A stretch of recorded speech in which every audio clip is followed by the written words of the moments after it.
నేను అమెరికాకు పోతూ ఆయన ఇంటికి వెళ్ళి రిక్వెస్ట్ చేసి తర్వాత అమెరికాకి వెళ్ళాను. ఒకసారి గడ్కరీ, అదే మాదిరిగా అరుణ్ జైట్లీ ఫైనాన్స్ మినిస్టర్ ఇద్దరు ఉండి ఒక తెల్లవారితో నాకు సాయంత్రం మీ ప్రాజెక్టులో అన్నీ ఓకే కానీ ల్యాండ్ ఎక్విజిషన్కి సంబంధం లేదు, మాకేం సంబంధం లేదన్నారు. నాకు అప్పుడు ఆశ్చర్యం వేసింది. ఎట్లా అంటారా మీరు? Land acquisition part of project, ఇది ప్రాజెక్టులో ల్యాండ్ ఎక్విజిషన్ లేదంటారు, మీరు పునరావాసం లేదంటారు.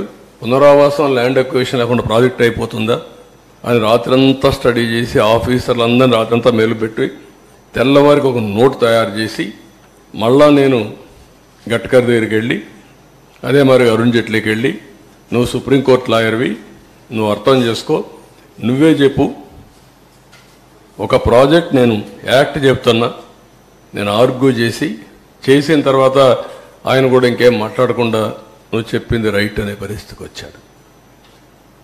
అంటే ఎంత కష్టపడ్డాం, ఎంత శ్రమపడ్డాం, ఏ విధంగా ఒక్కొక్కరిని కన్విన్స్ చేశాం, ఎన్ని అవరోధాలని స్టెప్ బై స్టెప్ దాటుకుంటూ వచ్చాం, ఏ విధంగా పూర్తి చేసినాం అనుకున్నప్పుడు ఇప్పుడు జరిగింది చూసి చాలా బాధేస్తుంది. రాష్ట్ర ప్రజలందరూ అర్థం చేసుకోవాల్సిన అవసరం ఉంది. ఈ ప్రాజెక్ట్ని పూర్తిగా సర్వనాశనం చేయడానికి వైఎస్ఆర్ కాంగ్రెస్ పార్టీ అహంభావంతో జగన్ చేసినటువంటి దుస్సాహసం, నేను ఆ వర్డ్ వాడుతున్నా, దుస్సాహసం, దాంతో ఈ విధంగా ఏ పరిస్థితి వచ్చింది. అందుకే నేను ఒక మాట చెప్పాను, అర్హత లేని వాళ్ళకి అధికారం వస్తే ఇవే జరుగుతాయి. ముఖ్యమంత్రిగా కాదు, రాజకీయాలకే అర్హత లేని వ్యక్తులు, అది ప్రజలందరూ అర్థం చేసుకోవాల్సిన అవసరం ఉంది. ఒకరిద్దరు వచ్చి ఆంబోతుల మారిగా మాట్లాడచ్చు, మమ్మల్ని విమర్శించవచ్చు, అది కాదు ఇక్కడ ఇష్యూ. ఎవడైనా సరే, బుద్ధి జ్ఞానం ఉండేవాడు ఎవడైనా సరే ఆలోచించాలి. మాట్లాడితే కాఫర్ డ్యామ్కి డయాఫామ్ వాళ్ళకి వ్యత్యాసం తెలియని వ్యక్తులు, ఎక్కడ కాఫర్ డ్యామ్ ఉందని ఎత్తుక్కునే వ్యక్తులు, ప్రాజెక్టు తిరిగిపోయి కాఫర్ డ్యామ్ ఎక్కడుంది అని ఎత్తుక్కునే వ్యక్తులు అన్నమాట. అన్ని ప్రాజెక్టులు కాఫర్ డ్యాములు ఉన్నాయి అని మాట్లాడే వ్యక్తులు, ఇది కట్టలేదు అది కట్టలేదు అంటారు. సిడబ్ల్యూసి, గవర్నమెంట్ ఆఫ్ ఆంధ్రప్రదేశ్ అందరూ కూర్చొని ఈ ప్రాజెక్ట్ని పూర్తి చేయాలంటే, తొందరగా పూర్తి కావాలంటే ఈ పనులన్నీ కావాలి అని ఒక పద్ధతి ప్రకారం అట్ వన్ స్టేజ్ చాలా చర్చలు జరిగాయి.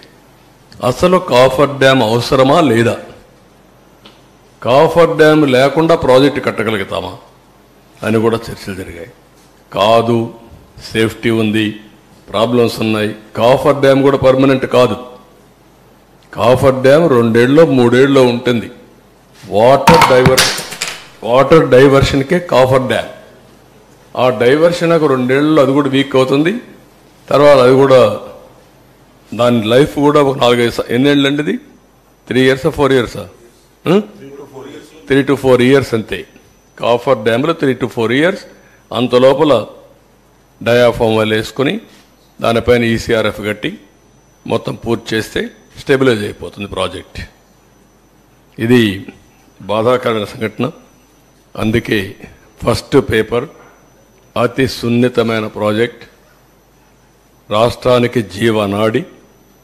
ప్రజలకి ఈ ప్రాజెక్టు పూర్తయింటే చాలా సౌత్ ఇండియాలో నీటి సమస్య అనేది లేకుండా చేయడమే కాకుండా వేరే రాష్ట్రానికి మనం నీళ్ళు ఇచ్చే పరిస్థితి వచ్చేది.